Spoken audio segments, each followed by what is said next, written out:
গুরুত্বপূর্ণ হয়ে উঠছে। তুমি যা জানাচ্ছিলে যেভাবে ভারতের তরফ থেকে আমরা প্রত্যাঘাতের ছবিটা দেখেছি একদমই সঠিক। তারপর অতগুলো প্রশ্ন আমাদের সামনে আসছে, কারণ তুমি শুনবে রাস্তাঘাটে প্রায় আমরা শুনছি যে S-400 কথা শুনতে পাচ্ছি, S-400 বা নির্দিষ্টভাবে আমাদের আকাশ এয়ার ডিফেন্স সিস্টেম, এই সমস্ত বিষয়গুলো শুনতে পাচ্ছি।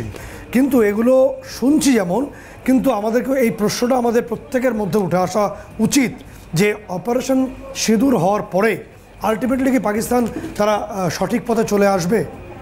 কারণ পাকিস্তান সঠিক পথে আসতো তাহলে তো পুলওয়ামা জেলায় ত্রালে যে ছবি আমরা দেখছি, সকাল থেকে সেনা এবং জঙ্গির লড়াই চলছে। একই সঙ্গে আমরা দেখতে পাচ্ছি পাক সেনাকর্তা কিছু আগে লস্করে তৈবার বাড়িতে গেছে। অর্থাৎ পাকিস্তান জেহাদের পথ থেকে কোনো দিন সরবে না। পাকিস্তানের রন্ধ্রে রন্ধ্রে রয়েছে জেহাদ এবং ভারতের তীব্র বিরোধিতা। পাকিস্তানের জন্ম সেই কারণেই হয়েছিল এবং নির্দিষ্টভাবে আমাদেরও একটা ব্যাপারে খুব অ্যালার্ট হওয়ার প্রয়োজন আছে। কারণ এই যে বড় লড়াইটা আমাদের সেনাবাহিনী করলো, তারপর এই লড়াই শুরুর প্রথম থেকেই আমাদের দেশের মধ্যে একটা বড় অংশ তারা মনে করতে শুরু করলেন যে সেনাবাহিনী কিচ্ছু করছে না। এবং সেই কারণে নির্দিষ্টভাবে ফলো করলে দেখা যাবে যে বিভিন্ন যে ক্লিপিংগুলো নিয়ে আমাদের যে গণমাধ্যমের ক্লিপিংগুলোকে ব্যবহার করে পাকিস্তানের যে ফেক নিউজ সেন্টার তারা একটা ইকো ওয়্যার সিস্টেম তৈরি করলো, যেটা আমাদের গোয়েন্দারা জানতে পারলেন।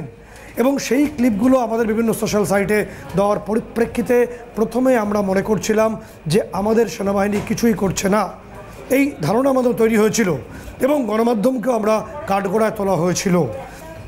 এবং সেনাবাহিনীর তরফে কখনো দাবি করা হয়েছে যে আমরা কিছু করিনি? একদমই নয়। কারণ আমাদের যে কোনো কারণ পাকিস্তানের সঙ্গে এর পরবর্তী ক্ষেত্রেও অনেক বড় যুদ্ধ হতে পারে, অনেক বড় প্রত্যাঘাত হতে পারে।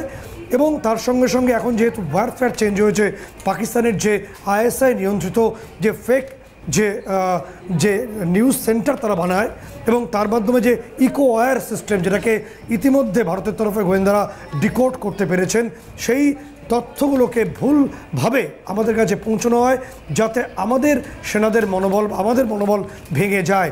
এটাও ওয়্যার সাইকোলজির মধ্যে পড়ে যায়, এটাও বোঝার জায়গা আছে। এবং দিদি তোমাকে বলবো যে দিল্লিতে কিছু হচ্ছে কি, কারণ তোমাকে বলে রাখবো যে তালিবানের যে অন্যতম বড় নেতা এবং সেখানকার স্বরাষ্ট্র এবং প্রতিরক্ষা দপ্তরের দায়িত্বে রয়েছেন মোল্লা মোহাম্মদ সদর, এই মোল্লা মোহাম্মদ সদরের যে ছবি আমরা স্ক্রিনে রাখবো, তিনি এই মুহূর্তে দিল্লিতে রয়েছেন বলে বিভিন্ন সূত্র আমাদের কনফার্ম করছে। তিনি শুধু নেই, তিনি 3রা মে থেকেই দিল্লিতে আছেন।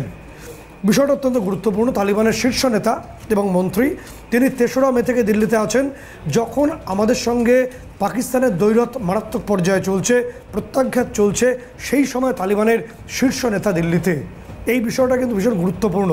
এবং তার পাশাপাশি যে ছবিটা উঠে আসবে, যে প্রশ্নটা উঠে আসছে যে এই যে প্রত্যাঘাত এবং অপারেশন সিঁদুর, এর মধ্যে দিয়ে একটা বিষয় উঠে আসে যে কেন কারণ ভারতের বিভিন্ন তথ্য, বিভিন্ন যে ওপেন সোর্স যে ইন্টেলিজেন্স তারা কনফার্ম করছে যে কিরানা হিলসে একটা মারাত্মকভাবে হিট হয়েছিল এবং সেটা নির্দিষ্টভাবে যে আমাদের সুপারসনিক মিসাইলের তরফেই এই হিটটা হয়েছিল।